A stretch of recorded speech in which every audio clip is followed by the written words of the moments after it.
The Pod News Weekly Review with Buzzsprout. Start podcasting, keep podcasting. Welcome back to the Pod News Weekly Review, and as you'll know by now, hopefully, or maybe you won't know, but every Monday or so we put full versions of interviews that we carry in Friday's Pod News Weekly Review right in here, and we're very pleased to welcome onto the show David Bodycombe. Have I pronounced your surname correctly, David? That's right. I suppose should be Bodycombe if you want to do the sort of the Welsh, because it's meant to be a bit like a Welsh valley, but we say Bodycombe. That's fine. Excellent. And you are managing director of Labyrinth Games Limited, which sounds very exciting. What does that actually mean in normal real life? It is a callback to the very first show that I worked on, which was a British game show called The Crystal Maze. So Labyrinth Games game. And I devised games for the Labyrinth, games for the Crystal Maze. And that's been my sort of overarching company name ever since. And I've worked in a number of various medium, from TV to radio to escape rooms to, well, now podcasts. So...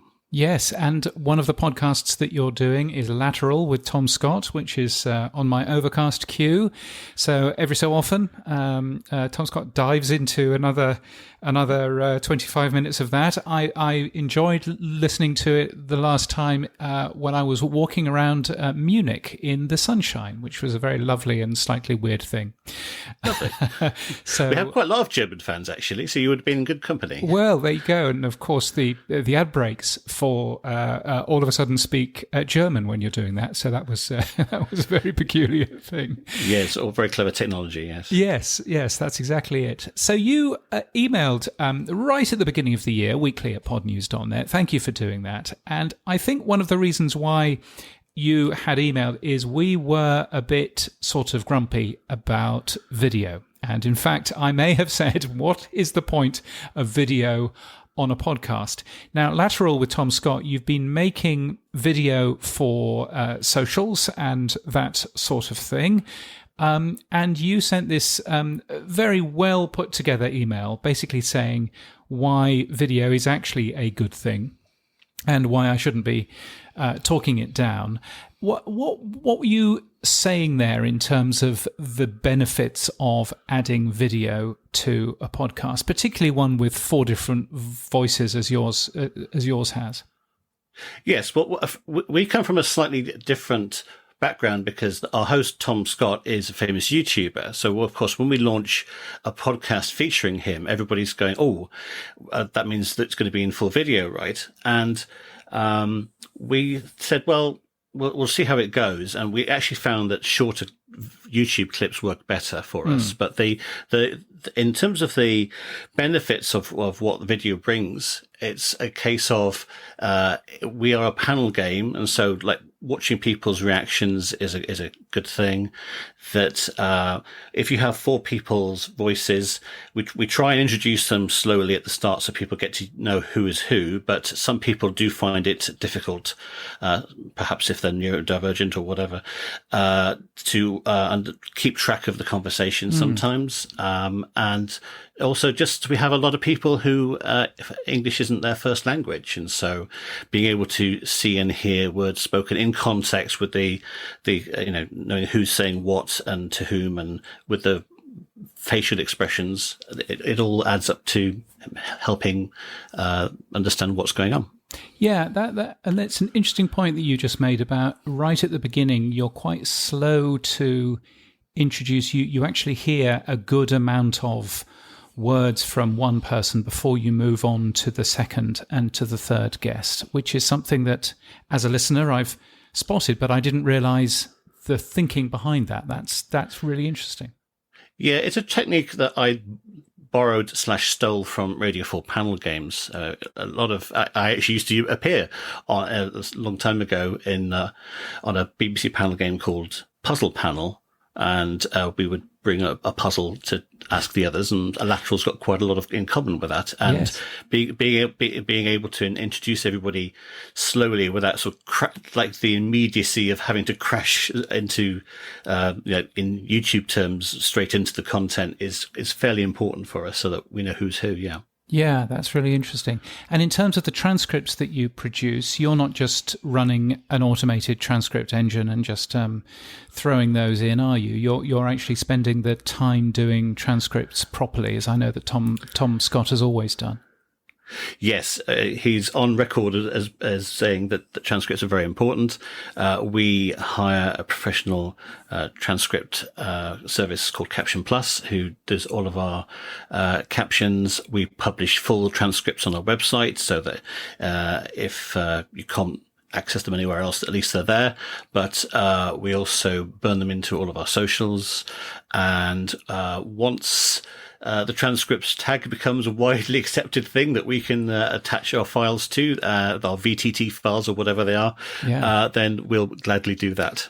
Yes, either VTT or SRT. I'm trying to push for just VTT because it's easier and it works on a browser. But we're going to dive into the more tedious side of that. I notice. So you come from a TV background. And I think one of the things that I was saying in my typical sort of oversimplistic way is cheap television was the words that stuck in my mind. And normally I say shit television, but I decided that I wouldn't say that on the podcast. I would say cheap television. What's your sort of view on that? If you were to do this, and obviously Tom has done a lot of different puzzle games and panel things on his YouTube channel, and some of those are very fancy and have all of the CGI added to them and everything else. Why not just make, David, if I can be so rude, why not make it properly? Well, if I was to make a TV show properly, it would involve 10 times more people, probably 20 times the budget, and the lead time is just massively longer. And the thing that's great about having access to either YouTube or podcasts or Spotify, whatever, a creator-led commissioning process where we could just say, look, we think this is good. We're going to put it out there. We don't need any commissioners to tell us, oh, that needs to be a little bit more orange. I've literally had that happen to me sometimes. We can just say, look, we think this is great, and we'll listen to feedback from people who consume the show by whatever means, but we will take our view as to what we think is good. So it's just, everything's just so more efficient.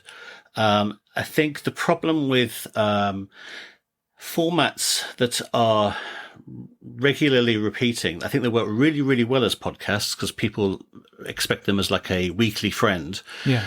On YouTube, I don't think they work so well. I think people have tried quiz type formats, panel game formats on YouTube. And what happens is people watch the first one or two and then they sort of go, oh, what's new? And they don't really have any brand loyalty. That's interesting. I mean, I use YouTube. I pay for YouTube, so I don't see any ads on there, but that also means that I can download everything. And so I will typically use YouTube on the not insubstantial amount of traveling that I end up doing. And quite a lot of the shows on there that I've found are actually panels and panel games and things like that. Mostly stolen from the television, I should say. But I think that's interesting. So you're saying that the habitualness, if you like, of a podcast means that formats work much easier than perhaps on YouTube, where you're finding new audiences all the time, which, of course, interestingly, is one of the reasons why podcasters love the idea of going on there in the first place, because you're finding new audiences all the time. Yeah, I mean, what's like addictive to me as a producer is I have access to all the statistics and I can see, like all the numbers going up, some faster than others, but it's like very addictive to go, like the hard work that we're putting in is showing results here. And on a TV show, I sort of go like, I turn up, I write questions or devise games or whatever, help with the format, and it might be successful, it might not be so successful, but like I don't really have any part of the IP, and so I'm a I work for hire on those sorts of things. So yeah, what's great about podcasting is that, if you want to have a break or do it as regularly as possible, we choose to stick to a very regular weekly format schedule because it just helps with the really we don't have to explain, oh, we're going away and now we're coming back. Yes. It's just runs like clockwork. And also with us, we can, because we're not a topical show, we can batch record. So we actually do a very intensive, for podcasts, 16 shows over 4 days. Wow. So we do two in the morning, 2 in the afternoon, for 4 days in a run. And that means that Tom is then free to spend his next 3 months traveling to Europe to look at dams and escalators and whatever else he does, while I get on with editing the show.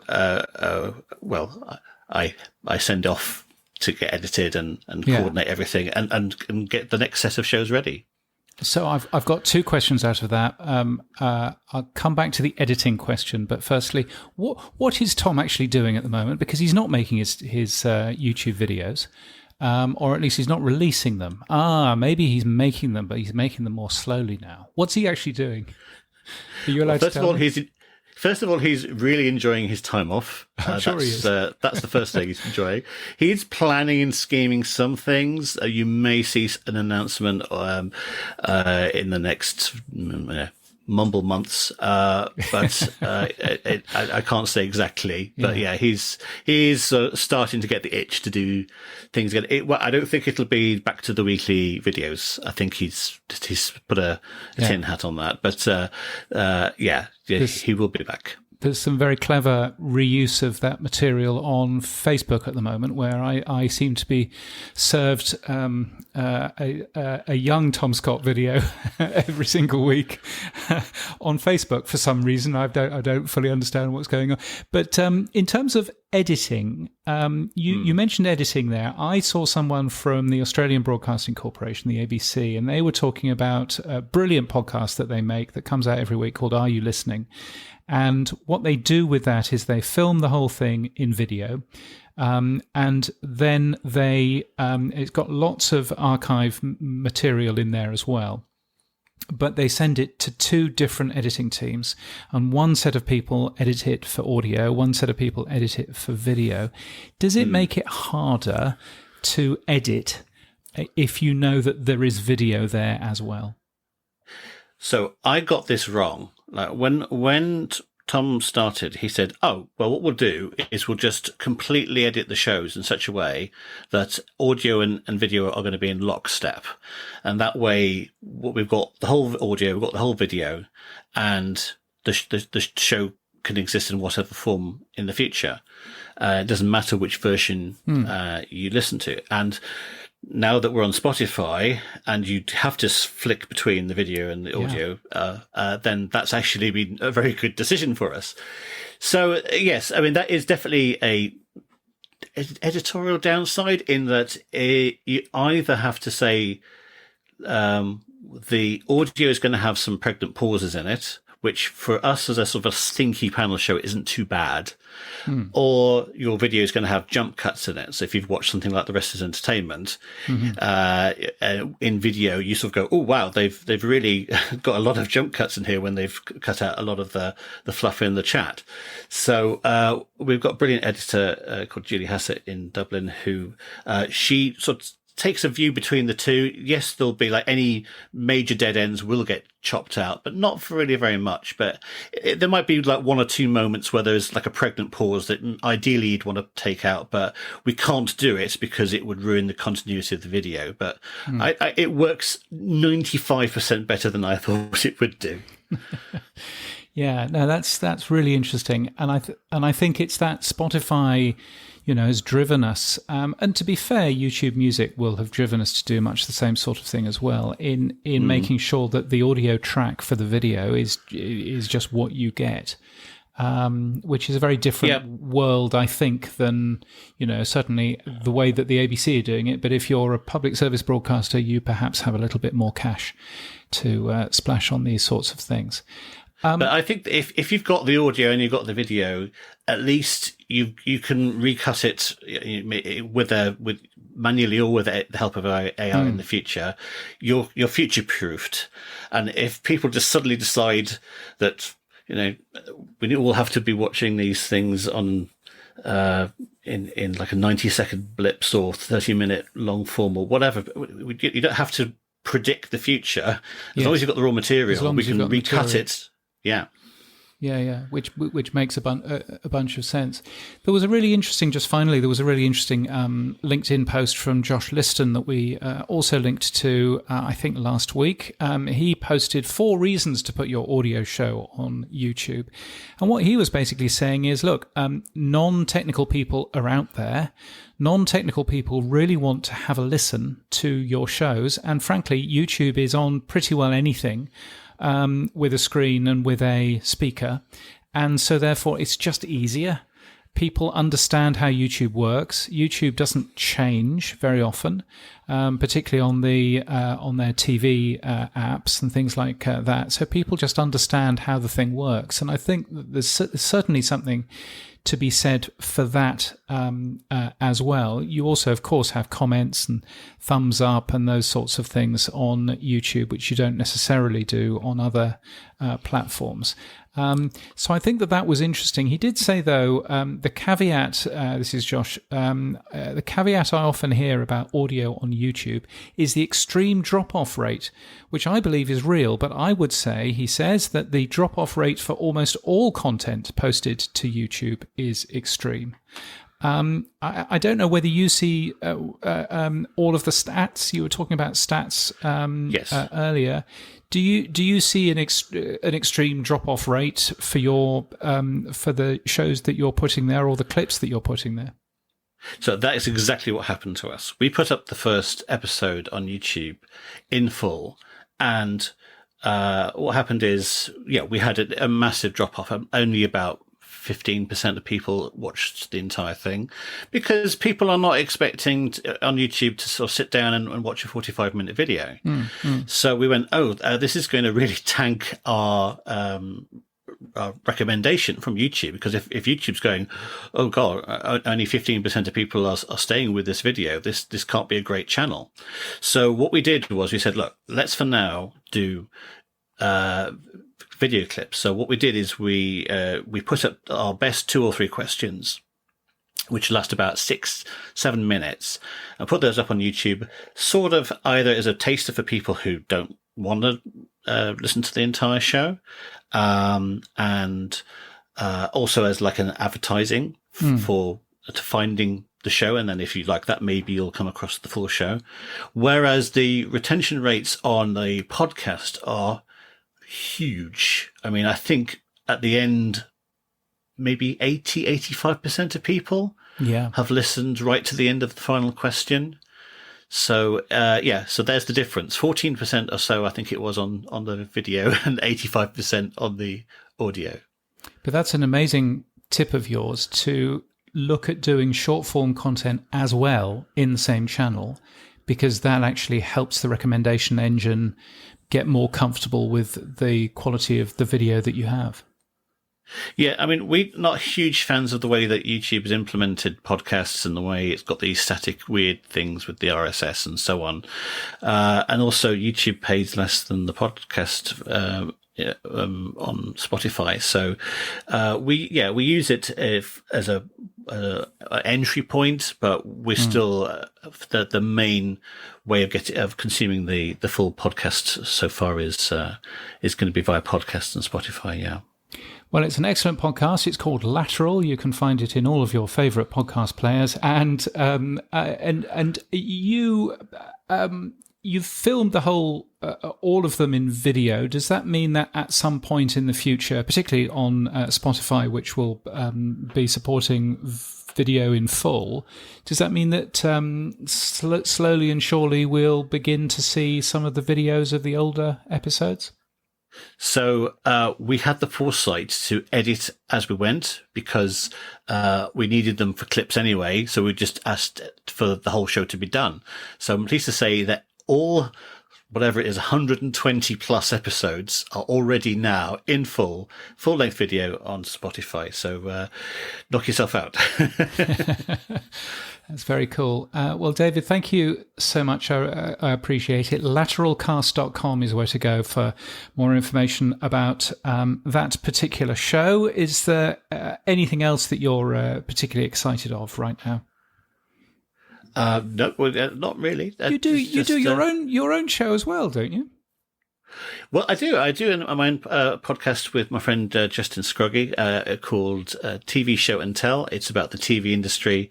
I've sort of like all the really nuts and bolts about how TV is made. So yeah, give that a try. TV Show and Tell, it's called. Excellent, David. Thank you so much for your time. I appreciate it. Thank you very much.